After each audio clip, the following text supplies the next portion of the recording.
जी असतील, इकडे महाराष्ट्रामध्ये देवेंद्रजी असतील, बावनकुळे साहेब असतील, आपले गिरीश भाऊ असतील आणि जिल्ह्यातल्या सगळ्या जनतेचे खूप खूप मनापासून आभार मानते, कार्यकर्त्यांचे आभार मानते की तिसऱ्यांदा एवढ्या मोठ्या मतांनी निवडून दिलं. जेव्हा की आपण बघतोय की महाराष्ट्रामध्ये यावेळेस परिस्थिती वेगळी होती, पण रावेर मतदारसंघातल्या लोकांनी माझी साथ सोडली नाही. सगळ्या समाजातल्या घटकांनी माझ्या पाठीमागे राहिले आणि एवढ्या मतांनी मला निवडून दिलं. त्यांनी अपेक्षा होती तुम्हाला मंत्रिपद मिळेल? मी आधीच सांगितलं की मला आजही म्हणजे आत्ता जस्ट मी ट्रेन मधनं उठल्यानंतरही मला वाटलं नाही की मी मंत्री म्हणून मी जाते आहे आणि अजूनही मला विश्वास बसत नाही. म्हणजे ते असं म्हणतात ना, एखादी वाईट गोष्ट पचवायला जसा वेळ लागतो तसं चांगली गोष्ट पचवायला पण वेळ लागतोय. मला अशातलं आता सध्या आहे. लोकांचा भल्या पहाटे मोठा प्रतिसाद मिळाल्याचं पाहायला मिळतंय. आपल्याला मोठा उत्साह आहे, अपेक्षा सुद्धा तेवढ्या बघा, जळगाव केंद्रामध्ये मंत्रीपद मला असं वाटतं की खूप MK अण्णांनंतर आत्ता झालेला आहे आणि एक महिला म्हणून आणि रावेर मतदारसंघाला तो मान मिळालेला आहे. आणि हे मंत्रीपद मी असं समजते माझं नसून सगळं जनतेचं आहे, कारण की आज मी त्यांची प्रतिनिधी आहे. आज मला मान मिळणं म्हणजे रावेर मतदारसंघातल्या सगळ्या जनतेला मान मिळणं आहे आणि नक्कीच तो मोठा मान आहे मंत्रिपदाचा. केंद्रामध्ये मंत्री असणं ही काही छोटी गोष्ट नाहीये. तर याचं म्हणजे माझ्यासोबत सगळेच लोक आहेत त्याच्यासाठी. जळगाव जिल्ह्याचा जर विचार केला तर आपण जळगाव जिल्ह्यासाठी काय योजना राबवणार आहात युवकांसाठी? बघा, मी आधीच सांगितलं, डिपार्टमेंट खूप मोठं आहे, कारण की आता हे फक्त जिल्ह्यापुरतं काम नाहीये किंवा राज्यापुरता नाहीये, तर पूर्ण देशासाठी काम आहे. युवकांना ह्या सगळ्या गोष्टींमध्ये जोडायसाठी आता दोन तीन दिवसापासून आता मी पण सगळ्या डिपार्टमेंटचा आढावा घेते किंवा बऱ्याचशा गोष्टी मी पण माहिती करून घेते आहे. पण नक्कीच युवकांना सोशल वेलफेअरमध्ये कसं जोडता येईल, की त्यांना ही सोशली रिस्पॉन्सिबिलिटी घ्यायची कशी सवय लागेल, कारण की ह्या सगळ्या ऍक्टिव्हिटी तुमच्या 11वी-12वी पासून सुरू होतात. त्याच्यामध्ये कसं जोडता येईल, कारण की आज युवकांना सोशली अवेअर असणं किंवा आपल्या सोसायटीसाठी, आपल्या देशासाठी काहीतरी स्वतःहून रिस्पॉन्सिबिलिटी घेऊन कामं करायची सुद्धा जबाबदारी आहे. पण त्यांच्यामध्ये अवेअरनेस आणणं फार गरजेचं आहे, कारण की शेवटी ह्या देशाचं पुढचं फ्युचर हा यूथ आहे, हा युवा आहे. त्याच्यामुळे त्यांना ह्या सगळ्या गोष्टींशी जोडणं फार गरजेचं आहे. तर ते फक्त काही जळगाव पुरता नाही, तर संपूर्ण देशभरामध्ये करायचा मी प्रयत्न करणार आहे.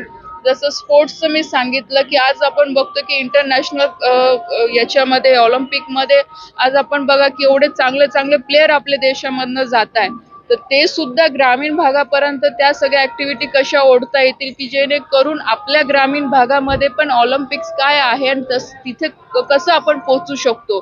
तर याच्यासाठी सुद्धा प्रयत्न होतील की जेणेकरून आपले ग्रामीण भागातले सुद्धा जास्तीत जास्त खेळाडू भविष्यामध्ये पुढे जाऊ शकतात. कारण की आज देशाच्या विकासामध्ये किंवा या सगळ्या गोष्टींमध्ये स्पोर्ट्सचा पण खूप महत्त्वाचा रोल राहिलेला आहे.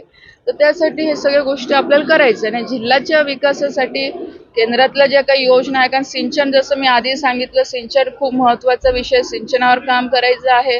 इथं कापूस आहे, केळी आहे, आपण सगळं शेतकरी वर्ग आहे, महिला बचत गट आहे, यांच्यासाठी काम करायचं आहे.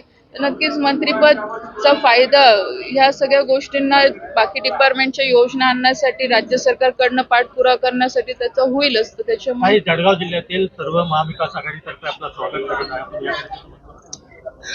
मी तेच सांगितलं, बघा, स्वागत आज मी तेच सांगितलं, हा मान माझा एकटीचा नाहीये, ह्या सगळ्या जनतेचा मान आहे.